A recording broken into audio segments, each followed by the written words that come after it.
A continuación, vamos a presentar el análisis de las ideas previas que hemos estado trabajando con el alumnado del tercer curso de primaria. Lo hemos llevado a cabo realizando un cuestionario sobre el tema del ciclo del agua. Es un proyecto realizado por dos estudiantes de la Universidad de Sevilla, del grado de Educación Primaria, concretamente para la asignatura de Didáctica de las Ciencias Experimentales. Mi compañera Irene y yo hemos realizado este cuestionario uniendo las actividades con un personaje llamado Gorman.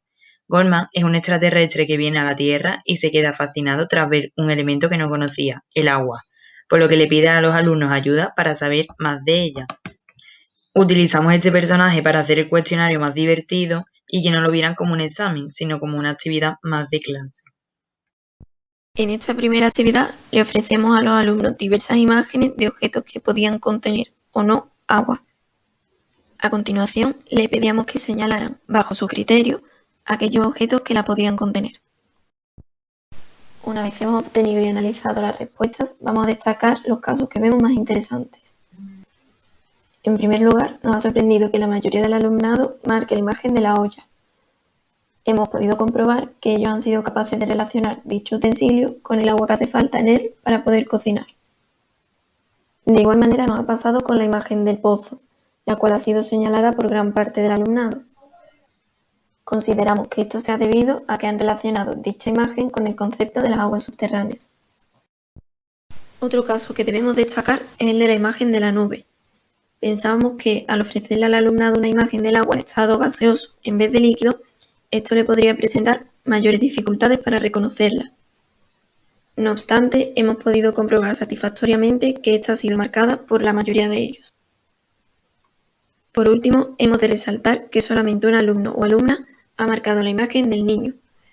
Esto nos ha hecho reflexionar, ya que esperamos que un mayor número de alumnos fuese capaz de relacionar dicha imagen con el hecho de que los seres humanos estamos compuestos por un alto porcentaje de agua. A modo de conclusión del análisis de las respuestas de esta actividad, hemos de decir que nos encontramos muy satisfechas con los resultados obtenidos y con el hecho de que, a pesar de que a algunos alumnos les ha faltado marcar algunas imágenes que sí contenían agua, ninguno de ellos ha señalado aquellas que pusimos como trampa y que no contenían agua. En la segunda actividad, pedíamos a los alumnos que nos contaran cómo funcionaba el ciclo del agua. Para ello, elaboramos una actividad en la que debían de representar con un dibujo lo que pasa antes y después de la formación de una nube. En esta actividad nos sorprendió que el 20% de los alumnos conocieran ambos procesos y los representaran de una forma muy correcta, incluyendo también anotaciones para ser más precisos. Es cierto que el 36% no tiene asimilados los procesos por los que pasa el ciclo del agua, y lo podemos achacar a que no habían estudiado ese tema todavía en el curso, y en años anteriores no habían aprendido en clase mucha información sobre él. El resto de los compañeros se encuentran a mitad de la escalera, donde no conoce uno de los dos procesos o tiene una idea errónea de alguna de las dos partes. En general, estamos contentas con el resultado de la actividad, ya que para ser un tema que no habían manejado con anterioridad, muchos de ellos conocían bastantes cosas sobre él. En esta tercera actividad le pedíamos al alumnado que definiese con sus palabras el concepto de aguas subterráneas y que nombrase 3 ejemplos donde podríamos encontrarlas. Para llevar a cabo el análisis de las respuestas de esta actividad, hemos realizado una doble clasificación. En primer lugar, hemos considerado aquellos alumnos que han respondido a las 2 preguntas que planteábamos y aquellos que han respondido únicamente a una de ellas. En la segunda clasificación que hemos llevado a cabo, hemos analizado las respuestas de aquellos alumnos que han respondido a las 2 preguntas del enunciado. Con esta primera clasificación podemos comprobar que hemos corrido un riesgo al realizar una doble pregunta en un mismo enunciado. Dicho riesgo, tal y como vemos en el gráfico, consiste en que hay un porcentaje considerable del alumnado que únicamente ha respondido a una de las preguntas, no a las 2. En esta clasificación vamos a analizar las respuestas de aquellos 16 alumnos que han respondido a las 2 cuestiones planteadas. En primer lugar, nos sorprende que únicamente 2 de ellos respondan correctamente. Esto nos hace ver que la mayor parte del alumnado no tiene bien asimilado el concepto de aguas subterráneas. Esta conclusión la podemos confirmar al ver que 8 de los 16 alumnos tienen clara la definición pero no proponen ejemplos razonables. A su vez, esto nos lleva a pensar que el aprendizaje ha podido ser meramente memorístico. Por otro lado, vemos coherente que 6 de los 16 alumnos propongan ejemplos poco razonables, ya que no tiene bien asimilado el concepto. Por último, comprobamos satisfactoriamente que no hay alumnos que, sin tener clara la definición del concepto, propongan ejemplos razonables del mismo. Como conclusión a esta actividad y realizando un análisis global de las respuestas obtenidas, deducimos que esta ha sido una de las actividades que más dificultades le ha presentado al alumnado. No obstante, consideramos coherentes y razonables los resultados obtenidos teniendo en cuenta el curso en el que se encuentran los alumnos y lo poco que han tratado este tema en clase. En esta cuarta actividad queríamos conocer las ideas previas que tenían los alumnos sobre los distintos usos del agua. Para ello, les pedimos que nos contaran qué pasaría si no tuviéramos agua durante un día y qué pasaría si no la tuviéramos durante un mes.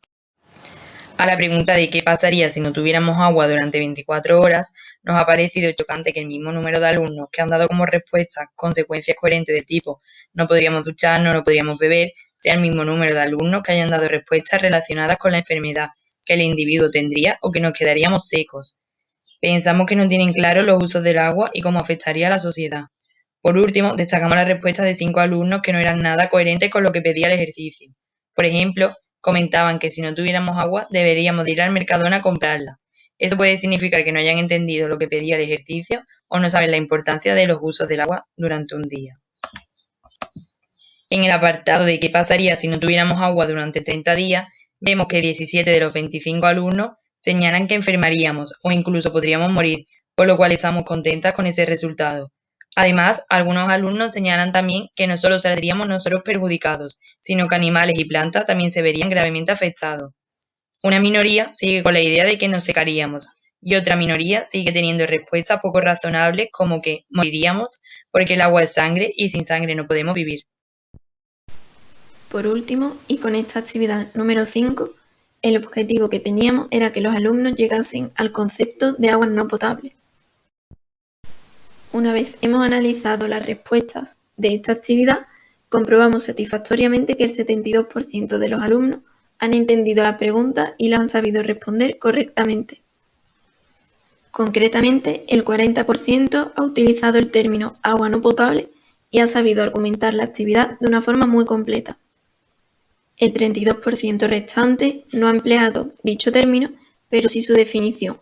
Sus respuestas eran correctas e incluso han hecho referencia a la falta del ser humano en verter residuos al agua.